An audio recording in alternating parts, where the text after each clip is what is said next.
A teenage boy told his distraught mom, "I want to go to sleep," as he lay dying in her arms after being stabbed in a park. Grief-stricken Mandy Jamieson recalled the final words her only son, Daniel Gee-Jamieson, uttered as he stared into her eyes and fought for life. The 16-year-old collapsed and died after he was stabbed in the leg by thugs in Gateacre, Liverpool on July 3. Desperate for justice, Mandy, 48, told the Liverpool Echo that Daniel's twin sister will open her gift next to his memorial when she turns 17 this month. Mandy Jamieson wants justice for her son Daniel. Image, Liverpool Echo. The mum of 4 revealed that Daniel told her, "Mum, I want to go to sleep," after he was stabbed in a park just off Belvale Road on the night of July 3. Daniel, a Liverpool FC fan described as funny, caring and loyal, had been maturing into a young man intent on to starting a career working on oil rigs and fueled by a desire to make his mum proud. This, according to Mandy, was something he had already achieved. Fondly remembering a mummy's boy who was a hit with the ladies after growing up surrounded by sisters, the charity outreach worker said, "He was funny. He had a really good sense of humor that was a little bit dark." She said, "We used to bounce off each other all the time and I thought he was hysterical. All of his mates did as well. You could have a laugh with him. He was loyal, too, and he was a very feeling kid who would do anything for anyone. He wasn't an angel, far from it. But he was a good kid and he wouldn't go out to hurt anyone." Daniel, 16, died after being stabbed in the leg by thugs. Image, Liverpool Echo. Daniel's childhood was plagued by deafness in one ear, with Mandy remembering how, during his first junior football game, his coach became frustrated at his failure to respond to instructions, not realizing he was shouting from the side the youngster could not hear from. This had her nervous when he was young, leaving her terrified when he was around roads in case he failed to hear approaching vehicles. Mandy said, "But he never moaned about having any problems. He just got on with it. Some boys might have played on it, but he didn't." After having spent 2 years studying at Employability Solutions in Garston, he was progressing towards his ambitions and was enjoying boxing. Having recently taken up the sport, she added, he was doing well. He was saving money and he knew what he wanted to do. He wanted to work on the oil rigs and all he wanted to do was make me proud. He would say, "Mum, you'll never have to work again."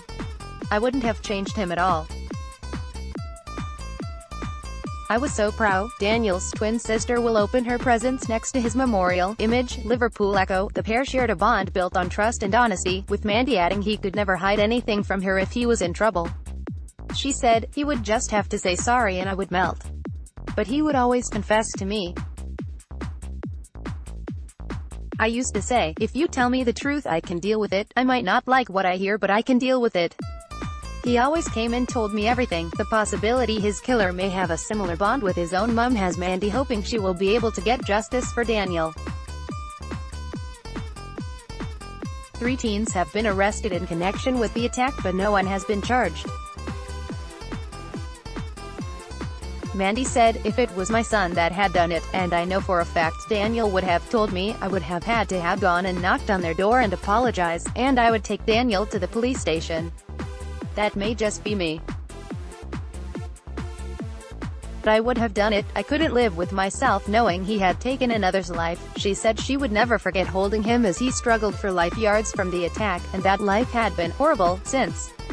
It's left in memory of Daniel. Image, Liverpool Echo. She is determined for his memory to live on, embodied by the touching tribute left by friends outside her front door, and a large portrait of her son looking down on her in her living room. And 2 cakes will be prepared when Daniel's twin sister Annie marks her 17th birthday later this month, opening her presents by his memorial. Mandy is also keen for Daniel's legacy to be one which inspires change on the streets of South Liverpool, where she believes too many children turn to carrying knives, joining gangs and being antisocial, due to a lack of both opportunities to have innocent fun and places to feel safe in. With that being the case, her dream is to open a youth center in Daniel's name and encourage real change. She said, "You need to get these kids off the streets. There is nothing round here for them. They need a release. Somewhere where no one judges anyone. Somewhere they can be open, honest, and, if they need help, they can come in and talk. I think if kids knew they had a safe zone where they could go, that could help. I just want to do something that will help the kids because I can't have anyone else die. I couldn't let anyone else go through this. It's horrible." Mandy says life has been horrible since her son's death. Image, Liverpool Echo. Daniel's popularity was showcased at his funeral, where some mourners had to stand outside after friends and family filled Bishop Eaton in Woolton for the service.